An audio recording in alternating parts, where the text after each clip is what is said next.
Hi, my name is Jillian, and welcome to my channel. A continuation of the Civil Code of the Philippines. Under book number 2 in this video we will be reading titles 4, 5, and 6. Title 4, Some Special Properties, with 3 chapters. Chapter 1, Waters. Chapter 2, Minerals. Chapter 3, Trademarks and Trade Names. Title 5, Possession, with 3 chapters. Chapter 1, Possession and the Kinds thereof. Chapter 2, Acquisition of Possession. Chapter 3, Effects of Possession. And Title 6, Usufruct, with 4 chapters. Chapter 1, Usufruct in general. Chapter 2, Rights of the Usufructuary. Chapter 3, Obligations of the Usufructuary. Chapter 4, Extinguishment of Usufruct. And the rest of the titles will be in another videos. Some Special Properties. Chapter 1, Waters. Section 1. Ownership of waters. Article 502. The following are of public dominion. 1. Rivers and their natural beds. 2. Continuous or intermittent waters of springs and brooks running in their natural beds and the beds themselves. 3. Waters rising continuously or intermittently on lands of public dominion. 4. Lakes and lagoons formed by nature on public lands and their beds. 5. Rain waters running through ravines or sand beds, which are also of public dominion. 6. Subterranean waters on public lands. 7. Waters found within the zone of operation of public works, even if constructed by a contractor. 8. Waters rising continuously or intermittently on lands belonging to private persons, to the state, to a province, or to a city or a municipality from the moment they leave such lands. 9. The waste waters of fountains, sewers and public establishments. Article 503. The following are of private ownership. 1. Continuous or intermittent waters rising on lands of private ownership, while running through the same. 2. Lakes and lagoons and their beds formed by nature on such lands. 3. Subterranean waters found on the same. 4. Rain waters falling on said lands, as long as they remain within the boundaries. 5. The beds of flowing waters, continuous or intermittent, formed by rain water, and those of brooks, crossing lands which are not of public dominion. In every drain or aqueduct, the water, bed, banks and floodgates shall be considered as an integral part of the land of building for which the waters are intended. The owners of lands, through which or along the boundaries of which the aqueduct passes, cannot claim ownership over it, or any right to the use of its bed or banks, unless the claim is based on titles of ownership specifying the right, or ownership claimed. Section 2. The use of public waters. Article 504. The use of public waters is acquired, first, by administrative concession. Second, by prescription for 10 years. The extent of the rights and obligations of the use shall be that established, in the first case, by the terms of the concession, and, in the second case, by the manner and form in which the waters have been used. Article 505. Every concession for the use of waters is understood to be without prejudice to third persons. Article 506. The right to make use of public waters is extinguished by the lapse of the concession and by non-user for 5 years. Section 3. The use of waters of private ownership. Article 507. The owner of a piece of land on which a spring or brook rises, be it continuous or intermittent, may use its waters, while they run through the same, but after the waters leave the land they shall become public, and their use shall be governed by the Special Law of Waters of August 3, 1866, and by the Irrigation Law. Article 508. The private ownership of the beds of rain waters does not give a right to make works or constructions which may change their course to the damage of third persons, or whose destruction, by the force of floods, may cause such damage. Article 509. No one may enter private property to search waters or make use of them without permission from the owners, except as provided by the mining law. Article 510. The ownership which the proprietor of a piece of land has over the waters rising thereon does not prejudice the rights which the owners of lower estates may have legally acquired to the use thereof. Article 511. Every owner of a piece of land has the right to construct within his property reservoirs for rain waters, provided he causes no damage to the public or to third persons. Section 4. Subterranean waters. Article 512. Only the owner of a piece of land, or another person with his permission, may make explorations thereon for subterranean waters, except as provided by the mining law. Explorations for subterranean waters on lands of public dominion may be made only with the permission of the administrative authorities. Article 513.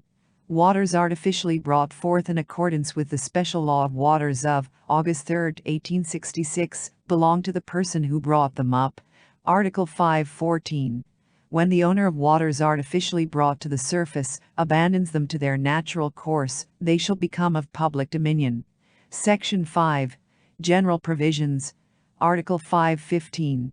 The owner of a piece of land on which there are defensive works to check waters, or on which, due to a change of their course, it may be necessary to reconstruct such works, shall be obliged, at his election, either to make the necessary repairs or construction himself, or to permit them to be done, without damage to him, by the owners of the lands which suffer, or are clearly exposed to suffer injury. Article 516.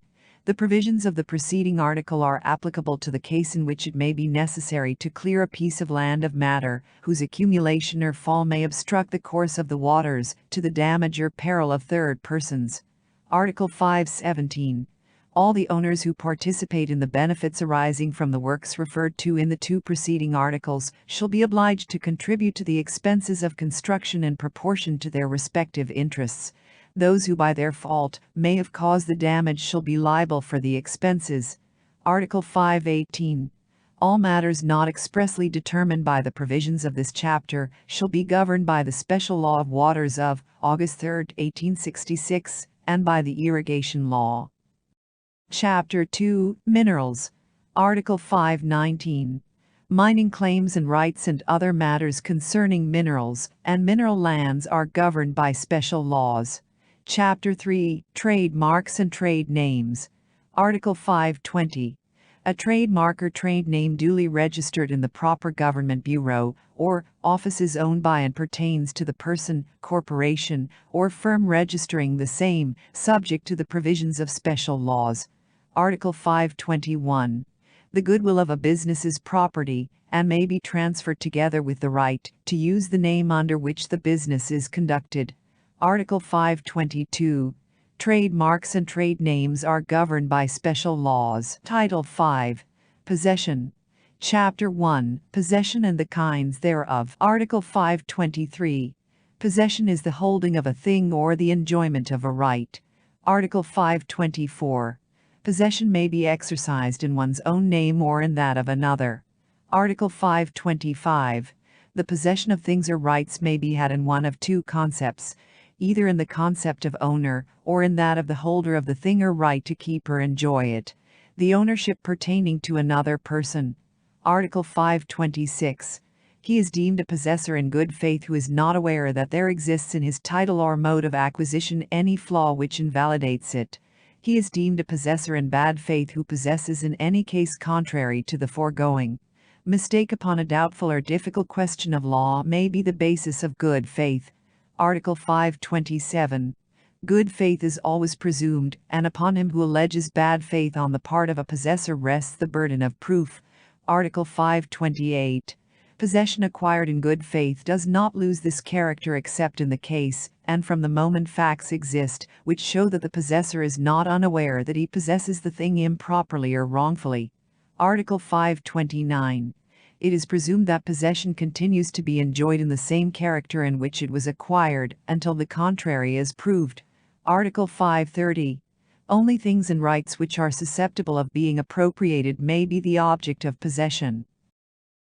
Chapter 2. Acquisition of possession. Article 531. Possession is acquired by the material occupation of a thing, or the exercise of a right, or by the fact that it is subject to the action of our will, or by the proper acts and legal formalities established for acquiring such right. Article 532. Possession may be acquired by the same person who is to enjoy it, by his legal representative, by his agent, or by any person without any power whatever, but in the last case, the possession shall not be considered as acquired until the person in whose name the act of possession was executed has ratified the same, without prejudice to the juridical consequences of negatirum gestio in a proper case. Article 533. The possession of hereditary property is deemed transmitted to the heir without interruption, and from the moment of the death of the decedent, in case the inheritance is accepted. One who validly renounces an inheritance is deemed never to have possessed the same. Article 534. On who succeeds by hereditary title shall not suffer the consequences of the wrongful possession of the decedent, if it is not shown that he was aware of the flaws affecting it, but the effects of possession in good faith shall not benefit him except from the date of the death of the decedent. Article 535. Minors and incapacitated persons may acquire the possession of things, but they need the assistance of their legal representatives in order to exercise the rights which from the possession arise in their favor. Article 536. In no case may possession be acquired through force or intimidation, as long as there is a possessor who objects thereto. He who believes that he has an action or a right to deprive another of the holding of a thing must invoke the aid of the competent court, if the holder should refuse to deliver the thing. Article 537. Acts merely tolerated, and those executed clandestinely, and without the knowledge of the possessor of a thing, or by violence, do not affect possession. Article 538. Possession as a fact cannot be recognized at the same time in two different personalities except in the cases of co-possession. Should a question arise regarding the fact of possession, the present possessor shall be preferred. If there are two possessors, the one longer in possession. If the dates of the possession are the same, the one who presents a title. And if all these conditions are equal, the thing shall be placed in judicial deposit pending determination of its possession or ownership through proper proceedings. Chapter 3. Effects of Possession. Article 539. Every possessor has a right to be respected in his possession, and should he be disturbed therein he shall be protected in, or restored to said possession by the means established by the laws and the rules of court. A possessor deprived of his possession through forcible entry may within 10 days from the filing of the complaint present a motion to secure from the competent court, in the action for forcible entry, a writ of preliminary mandatory injunction to restore him in his possession. The court shall decide the motion within 30 days from the filing thereof. Article 540. Only the possession acquired and enjoyed in the concept of owner can serve as a title for acquiring dominion. Article 541. A possessor in the concept of owner has in his favor the legal presumption that he possesses with a just title, and he cannot be obliged to show or prove it. Article 542. The possession of real property presumes that of the movables therein, so long as it is not shown or proved that they should be excluded. Article 543. Each one of the participants of a thing possessed in common shall be deemed to have exclusively possessed the part which may be allotted to him upon the division thereof, for the entire period during which the co-possession lasted. Interruption in the possession of the whole, or a part of a thing possessed in common shall be to the prejudice of all the possessors. However, in case of civil interruption, the rules of court shall apply. Article 544. A possessor in good faith is entitled to the fruits received before the possession is legally interrupted. Natural and industrial fruits are considered received from the time they are gathered or severed. Civil fruits are deemed to accrue daily, and belong to the possessor in good faith in that proportion. Article 545. If at the time the good faith ceases, there should be any natural or industrial fruits, the possessor shall have a right to a part of the expenses of cultivation, and to a part of the net harvest, both in proportion to the time of the possession. The charges shall be divided on the same basis by the two possessors. The owner of the thing may, should he so desire, give the possessor in good faith the right to finish the cultivation and gathering of the growing fruits, as an indemnity for his part of the expenses of cultivation and the net proceeds. The possessor in good faith who for any reason, whatever should refuse to accept this concession, shall lose the right to be indemnified in any other manner. Article 546. Necessary expenses shall be refunded to every possessor, but only the possessor in good faith may retain the thing until he has been reimbursed therefor. Useful expenses shall be refunded only to the possessor in good faith with the same right of retention, the person who has defeated him in the possession, having the option of refunding the amount of the expenses, or of paying the increase in value which the thing may have acquired by reason thereof. Article 547. If the useful improvements can be removed without damage to the principal thing, the possessor in good faith may remove them, unless the person who recovers the possession exercises the option under paragraph 2 of the preceding article. Article 548. Expenses for pure luxury or mere pleasure shall not be refunded to the possessor in good faith, but he may remove the ornaments with which he has embellished the principal thing, if it suffers no injury thereby, and if his successor in the possession does not prefer to refund the amount expended. Article 549. The possessor in bad faith shall reimburse the fruits received in those which the legitimate possessor could have received, and shall have a right only to the expenses mentioned in paragraph 1 of Article 546 and in Article 443. The expenses incurred in improvements for pure luxury or mere pleasure shall not be refunded to the possessor in bad faith, but he may remove the objects for which such expenses have been incurred, provided that the thing suffers no injury thereby, and that the lawful possessor does not prefer to retain them, by paying the value they may have at the time he enters into possession. Article 550. The costs of litigation over the property shall be borne by every possessor. Article 551. Improvements caused by nature or time shall always ensure to the benefit of the person who has succeeded in recovering possession. Article 552. A possessor in good faith shall not be liable for the deterioration or loss of the thing possessed, except in cases in which it is proved that he has acted with fraudulent intent or negligence, after the judicial summons. A possessor in bad faith shall be liable for deterioration or loss in every case, even if caused by a fortuitous event. Article 553. One who recovers possession shall not be obliged to pay for improvements which have ceased to exist at the time he takes possession of the thing. Article 554. A present possessor who shows his possession at some previous time is presumed to have held possession also during the intermediate period, in the absence of proof to the contrary. Article 555. A possessor may lose his possession. 1. By the abandonment of the thing. 2. By an assignment made to another either by onerous or gratuitous title. 3. By the destruction or total loss of the thing, or because it goes out of commerce. 4. By the possession of another, subject to the provisions of Article 537, if the new possession has lasted longer than 1 year. But the real right of possession is not lost till after the lapse of 10 years. Article 556. The possession of movables is not deemed lost so long as they remain under the control of the possessor, even though for the time being he may not know their whereabouts. Article 557. The possession of immovables and of real rights is not deemed lost or transferred for purposes of prescription to the prejudice of third persons, except in accordance with the provisions of the mortgage law and the land registration laws. Article 558. Acts relating to possession, executed or agreed to by one who possesses a thing belonging to another as a mere holder, to enjoy or keep it, in any character, do not bind or prejudice the owner, unless he gave said holder express authority to do such acts, or ratifies them subsequently. Article 559. The possession of movable property acquired in good faith is equivalent to a title. Nevertheless, one who has lost any movable, or has been unlawfully deprived thereof may recover it from the person in possession of the same.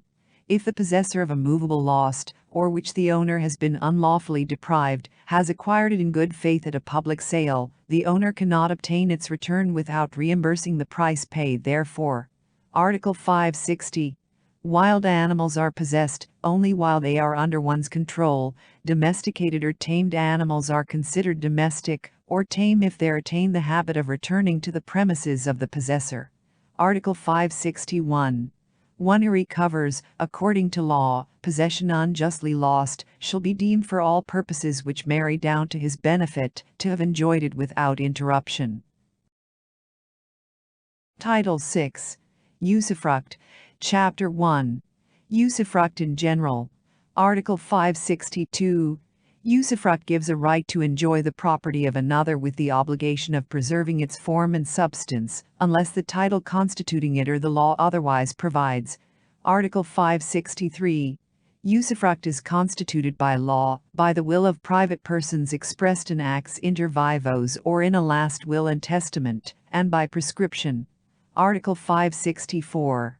Usufruct may be constituted on the whole or a part of the fruits of the thing, in favor of one more persons, simultaneously or successively, and in every case from or to a certain day, purely or conditionally. It may also be constituted on a right, provided it is not strictly personal or intransmissible. Article 565. The rights and obligations of the usufructuary shall be those provided in the title constituting the usufruct, in default of such title, or in case it is deficient, the provisions contained in the two following chapters shall be observed. Chapter 2 Rights of the Usufructuary. Article 566. The usufructuary shall be entitled to all the natural, industrial and civil fruits of the property in usufruct. With respect to hidden treasure which may be found on the land or tenement, he shall be considered a stranger. Article 567. Natural or industrial fruits growing at the time the usufruct begins, belong to the usufructuary. Those growing at the time the usufruct terminates, belong to the owner. In the preceding cases, the usufructuary, at the beginning of the usufruct, has no obligation to refund to the owner any expenses incurred, but the owner shall be obliged to reimburse at the termination of the usufruct, from the proceeds of the growing fruits, the ordinary expenses of cultivation, for seed, and other similar expenses incurred by the usufructuary. The provisions of this article shall not prejudice the rights of third persons, acquired either at the beginning or at the termination of the usufruct. Article 568. If the usufructuary has leased the lands or tenements given in usufruct, and the usufruct should expire before the termination of the lease, here his heirs and successors shall receive only the proportionate share of the rent that must be paid by the lessee. Article 569. Civil fruits are deemed to accrue daily, and belong to the usufructuary in proportion to the time the usufruct may last. Article 570. Whenever usufruct is constituted on the right to receive a rent or periodical pension, whether in money or in fruits, or in the interest on bonds or securities payable to bearer, each payment due shall be considered as the proceeds or fruits of such right. Whenever it consists in the enjoyment of benefits accruing from a participation in any industrial or commercial enterprise, the date of the distribution of which is not fixed, such benefits shall have the same character. In either case they shall be distributed as civil fruits, and shall be applied in the manner prescribed in the preceding article. Article 571. The usufructuary shall have the right to enjoy any increase which the thing in usufruct may acquire through accession, the servitudes established in its favor, and, in general, all the benefits inherent therein. Article 572. The usufructuary may personally enjoy the thing in usufruct, lease it to another, or alienate his right of usufruct, even by a gratuitous title. But all the contracts he may enter into as such usufructuary shall terminate upon the expiration of the usufruct, saving leases of rural lands, which shall be considered as subsisting during the agricultural year. Article 573. Whenever the usufruct includes things which, without being consumed, gradually deteriorate through wear and tear, the usufructuary shall have the right to make use thereof in accordance with the purpose for which they are intended, and shall not be obliged to return them at the termination of the usufruct except in their condition at that time. But he shall be obliged to indemnify the owner for any deterioration they may have suffered by reason of his fraud or negligence. Article 574. Whenever the usufruct includes things which cannot be used without being consumed, the usufructuary shall have the right to make use of them, under the obligation of paying their appraised value at the termination of the usufruct, if they were appraised when delivered. In case they were not appraised, he shall have the right to return at the same quantity and quality, or pay their current price at the time the usufruct ceases. Article 575. The usufructuary of fruit-bearing trees and shrubs may make use of the dead trunks, and even of those cut off or uprooted by accident, under the obligation to replace them with new plants. Article 576. If in consequence of a calamity or extraordinary event, the trees or shrubs shall have disappeared in such considerable number that it would not be possible, or it would be too burdensome to replace them, the usufructuary may leave the dead, fallen or uprooted trunks at the disposal of the owner, and demand that the latter remove them, and clear the land. Article 577. The usufructuary of woodland may enjoy all the benefits which it may produce according to its nature. If the woodland is a copse, or consists of timber for building, the usufructuary may do such ordinary cutting or felling as the owner was in the habit of doing, and in default of this, he may do so in accordance with the custom of the place, as to the manner, amount and season. In any case, the felling or cutting of trees shall be made in such manner as not to prejudice the preservation of the land. In nurseries, the usufructuary may make the necessary thinnings in order that the remaining trees may properly grow. With the exception of the provisions of the preceding paragraphs, the usufructuary cannot cut down trees unless it be to restore or improve some of the things in usufruct, and in such case shall first inform the owner of the necessity for the work. Article 578. The usufructuary of an action to recover real property or a real right, or any movable property, has the right to bring the action, and to oblige the owner thereof to give him the authority for this purpose, and to furnish him whatever proof he may have. If in consequence of the enforcement of the action he acquires the thing claimed, the usufruct shall be limited to the fruits, the dominion remaining with the owner. Article 579. The usufructuary may make on the property held in usufruct such useful improvements or expenses for mere pleasure as he may deem proper, provided he does not alter its form or substance, but he shall have no right to be indemnified therefor. He may, however, remove such improvements, should it be possible to do so without damage to the property. Article 580. The usufructuary may set off the improvements he may have made on the property against any damage to the same. Article 581. The owner of property the usufruct of which is held by another may alienate it, but he cannot alter its form or substance, or do anything thereon which may be prejudicial to the usufructuary. Article 582. The usufructuary of a part of a thing held in common shall exercise all the rights pertaining to the owner thereof, with respect to the administration and the collection of fruits or interest. Should the co-ownership cease by reason of the division of the thing held in common, the usufruct of the part allotted to the co-owner shall belong to the usufructuary. Chapter 3. Obligations of the usufructuary. Article 583. The usufructuary, before entering upon the enjoyment of the property, is obliged: 1. To make, after notice to the owner or his legitimate representative, an inventory of all the property, which shall contain an appraisal of the movables and a description of the condition of the immovables. 2. To give security, binding himself to fulfill the obligations imposed upon him in accordance with this chapter. Article 584. The provisions of number 2 of the preceding article shall not apply to the donor who has reserved the usufruct of the property donated, or to the parents who are usufructuaries of their children's property, except when the parents contract a second marriage. Article 585. The usufructuary, whatever may be the title of the usufruct, may be excused from the obligation of making an inventory or of giving security, when no one will be injured thereby. Article 586. Should the usufructuary fail to give security in the cases in which he is bound to give it, the owner may demand that the immovables be placed under administration, that the movables be sold, that the public bonds, instruments of credit payable to order or to bearer be converted into registered certificates or deposited in a bank or public institution, and that the capital or sums in cash, and the proceeds of the sale of the movable property, be invested in safe securities. The interest on the proceeds of the sale of the movables and that on public securities and bonds, and the proceeds of the property placed under administration, shall belong to the usufructuary. Furthermore, the owner may, if he so prefers, until the usufructuary gives security or is excused from so doing, retain in his possession the property and usufruct as administrator, subject to the obligation to deliver to the usufructuary the net proceeds thereof, after deducting the sums which may be agreed upon or judicially allowed him for such administration. Article 587. If the usufructuary who has not given security claims, by virtue of a promise under oath, the delivery of the furniture necessary for his use, and that he and his family be allowed to live in a house included in the usufruct, the court may grant this petition, after due consideration of the facts of the case. The same rule shall be observed with respect to implements, tools and other movable property necessary for an industry or vocation in which he is engaged. If the owner does not wish that certain articles be sold because of their artistic worth or because they have a sentimental value, he may demand their delivery to him upon his giving security for the payment of the legal interest on their appraised value. Article 588.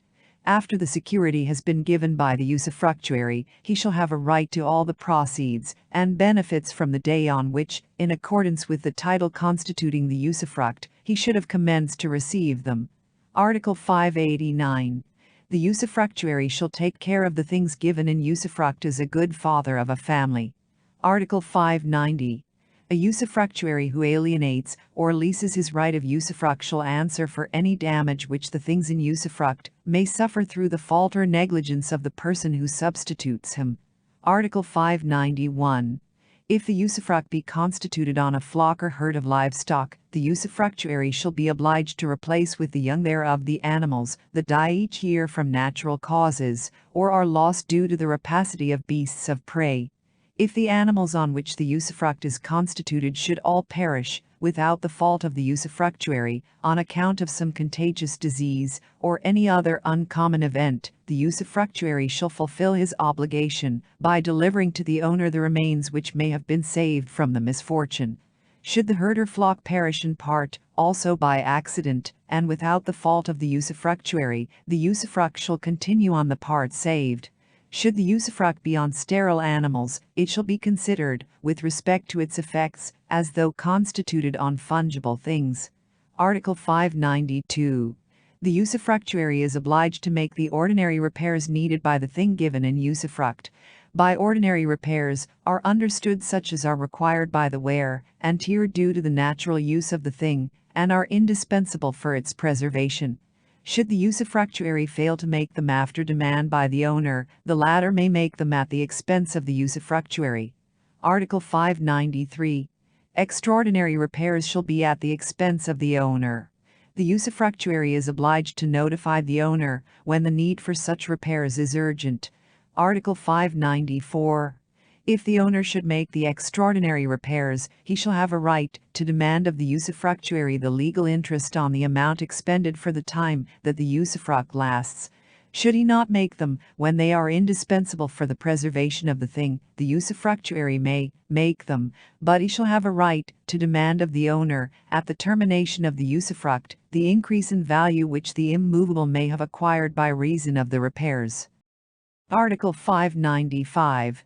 The owner may construct any works, and make any improvements of which the immovable in usufruct is susceptible, or make new plantings thereon, if it be rural, provided that such acts do not cause a diminution in the value of the usufruct, or prejudice the right of the usufructuary. Article 596. The payment of annual charges and taxes, and of those considered as a lien on the fruits, shall be at the expense of the usufructuary for all the time that the usufruct lasts. Article 597. The taxes which, during the usufruct, may be imposed directly on the capital, shall be at the expense of the owner. If the latter has paid them, the usufructuary shall pay him the proper interest on the sums which may have been paid in that character, and, if the said sums have been advanced by the usufructuary, he shall recover the amount thereof at the termination of the usufruct. Article 598.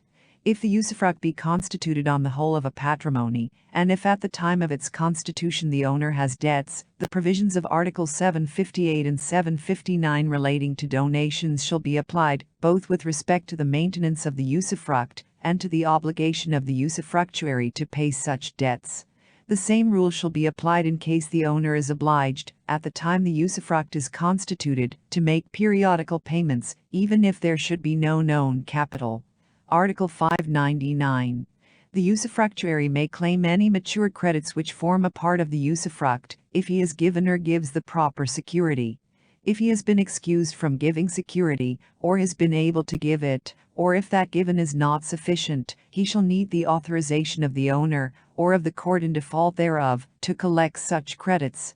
The usufructuary who has given security may use the capital he has collected in any manner he may deem proper. The usufructuary who has not given security shall invest the said capital at interest upon agreement with the owner, in default of such agreement, with judicial authorization, and, in every case, with security sufficient to preserve the integrity of the capital in usufruct. Article 600. The usufructuary of a mortgaged immovable shall not be obliged to pay the debt for the security of which the mortgage was constituted. Should the immovable be attached or sold judicially for the payment of the debt, the owner shall be liable to the usufructuary for whatever the latter may lose by reason thereof. Article 601.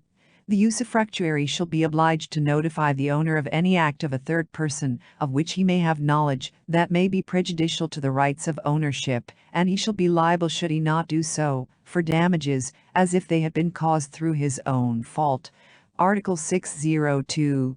The expenses, costs and liabilities in suits brought with regard to the usufruct shall be borne by the usufructuary. Chapter 4. Extinguishment of usufruct. Article 603. Usufruct is extinguished. 1. By the death of the usufructuary, unless a contrary intention clearly appears. 2. By the expiration of the period for which it was constituted, or by the fulfillment of any resolutory condition provided in the title creating the usufruct. 3. By merger of the usufruct and ownership in the same person. 4. By renunciation of the usufructuary. 5. By the total loss of the thing in usufruct. 6. By the termination of the right of the person constituting the usufruct. 7. By prescription. Article 604. If the thing given in usufruct should be lost only in part, the right shall continue on the remaining part. Article 605. Usufruct cannot be constituted in favor of a town, corporation, or association for more than 50 years. If it has been constituted, and before the expiration of such period the town is abandoned, or the corporation or association is dissolved, the usufruct shall be extinguished by reason thereof. Article 606. A usufruct granted for the time that may elapse before a third person attains a certain age shall subsist for the number of years specified, even if the third person should die before the period expires, unless such usufruct has been expressly granted only in consideration of the existence of such person. Article 607.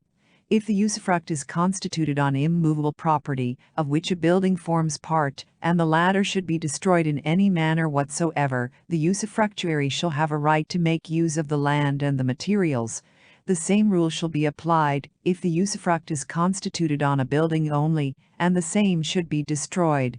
But in such a case, if the owner should wish to construct another building, he shall have a right to occupy the land, and to make use of the materials, being obliged to pay to the usufructuary, during the continuance of the usufruct, the interest upon the sum equivalent to the value of the land, and of the materials. Article 608.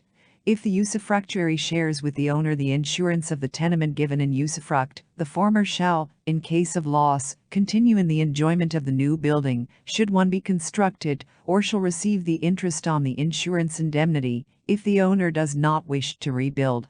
Should the usufructuary have refused to contribute to the insurance, the owner insuring the tenement alone, the latter shall receive the full amount of the insurance indemnity in case of loss, saving always the right granted to the usufructuary in the preceding article. Article 609. Should the thing in usufruct be expropriated for public use, the owner shall be obliged either to replace it with another thing of the same value, and of similar conditions, or to pay the usufructuary the legal interest on the amount of the indemnity for the whole period of the usufruct. If the owner chooses the latter alternative, he shall give security for the payment of the interest. Article 610. A usufruct is not extinguished by bad use of the thing in usufruct, but if the abuse should cause considerable injury to the owner, the latter may demand that the thing be delivered to him, binding himself to pay annually to the usufructuary the net proceeds of the same, after deducting the expenses and the compensation which may be allowed him for its administration. Article 611. A usufruct constituted in favor of several persons living at the time of its constitution shall not be extinguished until death of the last survivor. Article 6:12. Upon the termination of the usufruct, the thing in usufruct shall be delivered to the owner, without prejudice to the right of retention pertaining to the usufructuary, or his heirs for taxes and extraordinary expenses which should be reimbursed. After the delivery has been made, the security or mortgage shall be cancelled.